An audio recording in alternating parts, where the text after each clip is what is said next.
Bienvenidos a Impulso Movilidad Eléctrica con Move On. Bienvenidos a otra lección de Impulso de Movilidad Eléctrica con MUON. Hoy veremos normativas y regulaciones, zonas de bajas emisiones y otras políticas. Para la lección de hoy nos acompaña Luis Borges, especialista técnico del Consejo Colombiano de Construcción Sostenible.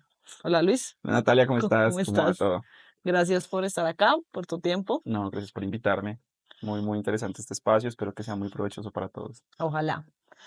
Bueno, Luis, ¿qué nos puedes contar? ¿Qué son las zonas de bajas emisiones y qué impacto tienen en la movilidad urbana?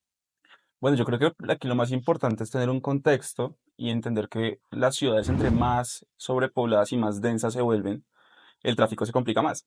Nosotros en ciudades, por ejemplo, como en Bogotá, ahorita para llegar al podcast que posiblemente estuvieron un gran trancón Sí. para llegar aquí, pues podemos ver que la densidad del tráfico cada vez es mucho mayor y que cada vez van existiendo algunas regulaciones para ir disminuyendo la misma. Sin embargo, las personas hoy en día optan igual por comprar dos vehículos y insisten mucho en usar el transporte privado, teniendo diferentes alternativas de transporte público en las grandes ciudades. Entonces, estas zonas de bajas emisiones lo que buscan es generar unos espacios y sobre todo unas franjas horarias y unas franjas de tiempo y unos espacios en las vías en las cuales podamos disminuir esa densidad del tráfico, generando así una mejor calidad del aire también y generando unas facilidades en la movilidad y en la calidad de vida de la gente. Claro, porque también la misma densidad en el transporte genera ruido, genera contaminación de distintos tipos de emisiones. Por ejemplo, a mí me encanta subir Monserrate y cada que subo a Monserrate veo la capa de smog de toda la ciudad. Pues en ciudades como Bogotá, por ejemplo, Medellín, Cali, pues debemos tener estos controles y las zonas de bajas emisiones nos permiten eso, nos permiten controlar un poco el flujo de vehículos que sobre todo usan combustibles fósiles y reemplazarlos por vehículos eléctricos, por distintos tipos de medios de transporte, como puede ser la bici, caminar más, el transporte público, que por ejemplo Bogotá ha tenido grandes avances en el uso de flotas eléctricas, de buses eléctricos. Entonces, pues es seguir impulsando estas medidas. Eso es lo que buscan estas zonas, que las zonas urbanas y de transporte, que normalmente están muy densificadas, utilicen mejores alternativas. Ok, Luis, ¿y cómo está evolucionando esto a nivel de América Latina?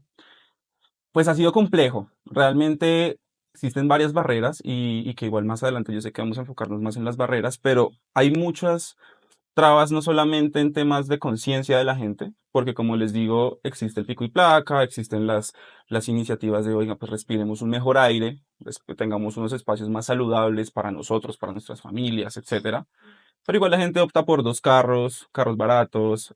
Por ejemplo, las mismas ciudades pues han estado migrando también, lo que te digo, a estas flotas eléctricas. Yo recuerdo cuando estaba en la universidad que me iban esos buses blancos que eran una carcasa que soltaba un montón de humo.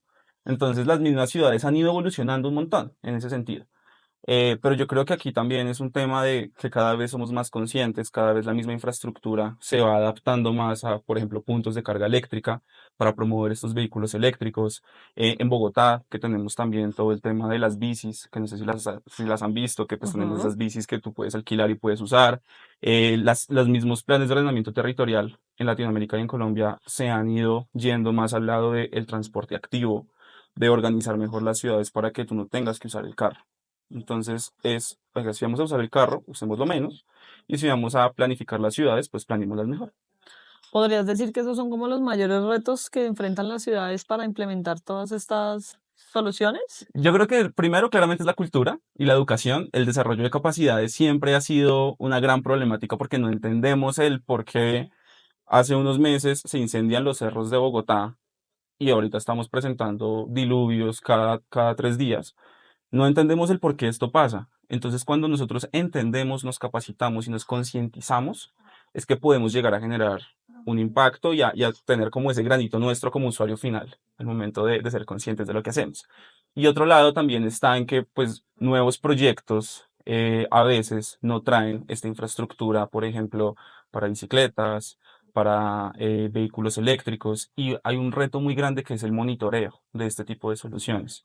Para que tú puedas disminuir el tráfico en una zona, tú tienes que monitorear realmente cuántos carros están pasando, que realmente las emisiones que se están generando sí estén disminuyendo. Porque con el monitoreo tú tienes que tanto controlar lo que pasa en la zona, como al mismo tiempo demostrar que la solución sí está siendo viable. En Bogotá ahorita tenemos, se les llaman zonas urbanas por un mejor aire, SUME, se les dice aquí en Bogotá, que empezó a incorporarse desde el POT que planteó Claudia López en su momento y hoy en día pues se ha venido planteando estas soluciones en distintos barrios, en distintas localidades, pero cada vez más, pues por ejemplo, la gente desconoce de esto. Entonces yo creo que el principal reto está en la concientización. Bueno, soy bogotana de toda la vida y, por ejemplo, eso que acabas de decir, yo no tenía ni idea, honestamente. No sé si es error mío o pues de lado y lado también como la falta de comunicación a todo este tipo de iniciativas. ¿Qué incentivos hay para los ciudadanos, digamos, para que más sean los que se unan a todo esto?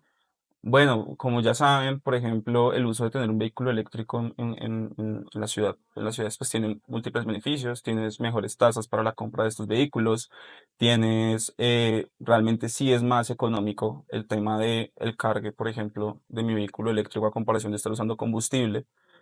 También, pues la excepción del pico y placa, por ejemplo, que es una de las medidas más comunes y en Bogotá que nos afecta mucho realmente pues yo no tengo carro, pero a las personas que tienen carro sí les afecta constantemente el tema del pico y placa. Entonces sí existen estos beneficios y estos incentivos enfocados al usuario final, pero también a nivel proyectos. Entonces, si tú, por ejemplo, eres un proyecto que busca promover la movilidad sostenible, la movilidad responsable, existen beneficios financieros, beneficios tributarios, beneficios a nivel proyecto que pueden beneficiar a los mismos desarrolladores para que promuevan esta infraestructura física. Ok, y ya que hablas de la movilidad eléctrica, ¿cómo afectan las políticas y la infraestructura que hay respecto a la movilidad eléctrica? Pues va muy de la mano, ¿sabes? Va muy de la mano con estas zonas de bajas emisiones, porque al fin y al cabo, si bien lo que buscamos es controlar el flujo vehicular, también lo que buscamos es generar menos emisiones. Sí, la misma zonas de bajas emisiones, pues su nombre lo indica, porque eso es un tema de calidad del aire, pero también es un tema de cambio climático, porque las mismas emisiones que estamos generando en el transporte, que son muchísimas, son las que nos están generando todas estas adversidades climáticas que estamos viviendo hoy en día. Entonces, nuestras ciudades no solamente no están siendo resilientes ante el cambio climático, porque en ciudades como Bogotá pasa un evento de lluvia y se inunda por completo y la ciudad no está preparada para un evento de lluvia extremo, sino que además seguimos generando el cambio climático. ¿Listo? Entonces nosotros, y un gran mensaje que siempre nos gusta dejar desde el Consejo es, tenemos que construir entornos que no solamente mitiguen las acciones del cambio climático, sino que sean resilientes ante las mismas. Entonces, todo el tema de movilidad eléctrica y los vehículos eléctricos nos permiten reducir esas emisiones y mitigar esos efectos para los cuales estamos viéndonos muy afectados. Ok, pero digamos, en esa solución, en una ciudad como Bogotá, em, ¿no causaría también el problema del tráfico? O sea, si todos nos volcamos a una movilidad eléctrica, Debe ser complementario. Yo no digo que debamos solamente tener una movilidad eléctrica, sino que debe ser complementario con las bicis, con el transporte público, que el transporte público y masivo también pues disminuya el uso de combustibles fósiles. Es que aquí también el tema de los vehículos que hoy en día usan diésel y usan gasolina, pues es que estos son recursos que son limitados, son finitos. Los combustibles fósiles pues son recursos que tardan millones de años en volverse a producir. Entonces no tenemos una energía que sea renovable y que podamos utilizar infinitamente, sino que estamos dependiendo de recursos limitados. Por eso es que también, y esto tiene una afectación económica gigante, porque el país como Colombia pues dependemos también de la alza y la baja del petróleo. Los grandes, no sé, el transporte de alimentos, el transporte de distintos productos e insumos y fundamentales para la vida de las personas dependen de la gasolina y dependen del tipo de combustible que están usando los vehículos. Entonces, si estamos dependiendo de un recurso limitado, cada vez se encarece más, pues la economía también va a ir a la alza. Entonces, las opciones de energías alternativas para la movilidad es fundamental. ok, Pero tiene que irse complementando en todo. O sea, no es solamente carros eléctricos, porque si no serían todos los carros que tenemos privados hoy en día eléctricos, sino que hagamos un correcto uso de la movilidad y también pues usemos el transporte masivo. Ahorita Bogotá pues está también desarrollando su metro, entonces cada vez las mismas ciudades entienden estas necesidades y van generando nuevas soluciones. Una solución también es que desde los mismos desarrollos urbanos y desarrollos de proyectos de vivienda, por ejemplo, empecemos a pensar que la gente tenga cerca los distintos usos que necesita. Eso nos ayuda a generar microciudades de 15 minutos. Entonces yo puedo ir de un lugar a otro caminando a cumplir con mis funciones básicas y logro evitar el uso masivo de un carro. Pero cuando yo tengo toda una zona que sea de vivienda y tenga que transportarme sí o sí media hora, 40 minutos al trabajo, pues es un problema. También sigamos procurando el trabajo virtual, porque es que si las funciones yo las puedo hacer completamente de una forma virtual en mi casa, pues evito estar transportándome de un lado a otro. Claramente si trabajo en una planta de producción, si tengo otro tipo de actividades que realizar que impliquen presencialidad, pues está perfecto. Pero, pues sí, o sea, también eso lo hemos notado con la misma virtualidad, que incluso en algunos momentos, pues la ciudad se ha descongestionado más. Pero ahorita estamos otra vez teniendo que ir a las oficinas, que volver, pero y la huella de carbono que todos estamos emitiendo en ciudades tan densificadas como Bogotá. Bueno, lo que decías también hace parte también de la cultura ciudadana, ¿no?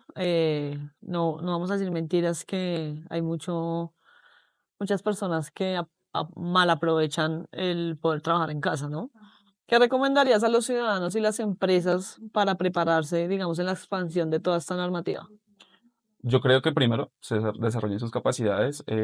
Cada vez más hay cursos gratuitos, hay diferentes normas, hay diferentes espacios, webinars, lugares donde pueden irse concientizando y conociendo las diferentes alternativas que existen y los diferentes incentivos. Como te decía, a nivel proyecto existen incentivos. O sea, si tú un proyecto, por ejemplo, lo quieres verificar los criterios de sostenibilidad con una certificación como LEED, LEED a ti te da puntos por promover infraestructura eléctrica o por tener este tema de desarrollo cerca a distintos usos para las personas o promover la movilidad o el transporte alternativo, promover el uso de la bici, promover que la gente camine, estar cerca de una estación de Transmilenio, por ejemplo. Todo eso lo promueven estos sistemas de certificación y si tú logras el sistema de certificación, el banco te da un beneficio financiero. Entonces es un ganar-ganar. Ok. ¿Listo? Entonces, a veces no conocemos ese marco gigante que hay alrededor de no solamente la movilidad sostenible, sino la construcción sostenible en sí. Por eso también es parte de por el cual yo estoy aquí el día de hoy, es que tenemos que construir entornos enfocados a potencializar el impacto positivo de las personas y del planeta. De hecho, ese es el lema del Consejo Colombiano de Construcción Sostenible. ¿Cómo te imaginas tú la ciudad en 10 años respecto a esto? Mira que esa pregunta me parece muy interesante. Yo creo que con respecto a los temas de movilidad, cada vez, por ejemplo, vamos a tener más carpooling. Yo cuando estaba en la universidad estaba esta metodología que era Wheels, que claro, pues uno no tenía para pagar un Uber todos los días y Ujú. tampoco se quería ir en Transmilenio supremamente apretado. Entonces hacíamos, una persona uno le daba 2.000, 3.000 pesos y todos compartíamos el mismo vehículo. Antes yo me acuerdo que Uber tenía Uber Pool y eso se cambió después de la pandemia. Yo creo que cada vez más también, pues van a existir, por ejemplo, aplicaciones, cosas que faciliten que en un vehículo privado, pues podamos ir más de una persona, claramente pues con todas las medidas de seguridad que eso indica. Eh, También pues espero que haya un mayor crecimiento en vehículos eléctricos, que la infraestructura para estos vehículos vaya aumentando, me parecería muy interesante, que espero que en ese ya tengamos el metro también en Bogotá y podamos descongestionar ciertas vías y ciertas zonas que pues en la ciudad pues se congestionan mucho. Espero que también se quiten muchos tabús frente al trabajo remoto, que me parece que también es un tema muy, muy importante y que ha sido pues un tema de calidad de vida de la gente. Listo. ¿Qué retos enfrenta la movilidad eléctrica para hacer la instalación de la infraestructura? Eh, Muchas veces es que tenemos desconocimiento de la tecnología, no se entiende y esto pasa con todos los proyectos que buscan algo sostenible. Un proyecto cree que solamente con lo que me va a costar hacerlo ahorita es lo que me va a costar realmente y no voy a tener unos retornos a lo largo del ciclo de vida de los proyectos. Esto pasa, por ejemplo, cuando yo tengo una edificación y busco tener, no sé, un mayor aprovechamiento de la luz solar, pues claramente voy a gastar menos en un sistema de iluminación y eso me genera un retorno poco a poco en comparación a un caso en el cual yo voy a tener que gastar más en iluminación. Lo mismo pasa con la infraestructura de vehículos eléctricos. Muchas veces nosotros no entendemos el proyecto a largo plazo y creemos que es más caro. Y siempre creemos que la sostenibilidad es más cara, que las soluciones ambientales son más caras. Pero no, tú estás haciendo proyectos más eficientes. Cuando haces un proyecto más eficiente, logras una reducción en el OPEX, por ejemplo. Yo, de hecho, además de ser ingeniero civil, yo hice una maestría en gerencia de proyectos y en esa maestría fue que comprendí y entendí cómo la sostenibilidad me ayuda a mí a generar mejores proyectos y cómo me hace tener unos mejores retornos. Además que valoriza un montón los inmuebles. Entonces, si estamos hablando de los retos, que es que la gente cree que es más caro, pues lo siguiente que son las oportunidades es, y lo he hablado con varios operadores, miembros del consejo, me dicen, oiga, es que yo puedo cobrar más caro, incluso, por un local, para un Adidas, para un Amazon, para una empresa mucho más grande, porque ya en la misma filosofía de las empresas está que se promuevan estos temas. Entonces me genera una evaluación de mi inmueble pues mucho mayor, una valoración de mi inmueble mucho mayor. Entonces eso nos permite también generar proyectos de un mayor estatus y recuperar esa inversión. Entonces es siempre pensar los proyectos y siempre pensar estos temas de sostenibilidad con uno de los principios del pensamiento sistémico que es atravesar la barrera del costo. Porque el costo siempre es una barrera para todas las soluciones y tenemos que hacer un análisis completo de principio al fin de todos los proyectos, del principio al fin de la infraestructura nueva que se genere y entender todos los impactos positivos que puede tener, no solamente a nivel ambiental, social y de bienestar, sino en el mismo flujo de caja del proyecto a largo plazo. Interesante, Luis. Tú, para cerrar, ¿cómo crees que el gobierno y las empresas deben apoyar o qué es lo que deben aportar para que sea la movilidad eléctrica más accesible? Yo creo que tiene que haber más colaboración, porque muchas veces que la hay. Realmente a nivel gobierno y empresa privada existe cierta colaboración, pero a veces existe mucho tabú y todos queremos ir por una ruta aparte y a veces hacemos y rehacemos y planeamos lo mismo. No hay que inventarse la rueda un montón de veces. Ya hay hojas de ruta, ya hay guías de estos temas, ya hay casos de éxito en otros países sobre estos temas. Barcelona, Madrid son casos de éxito de movilidad eléctrica y de movilidad y de zonas de bajas emisiones, que es el tema principal de este podcast.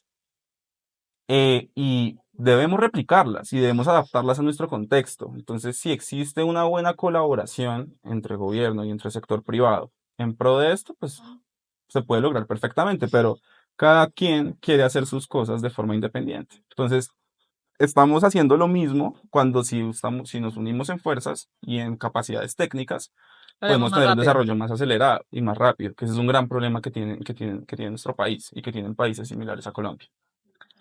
Bueno, Luis, no sé si quieras aportarnos algo más.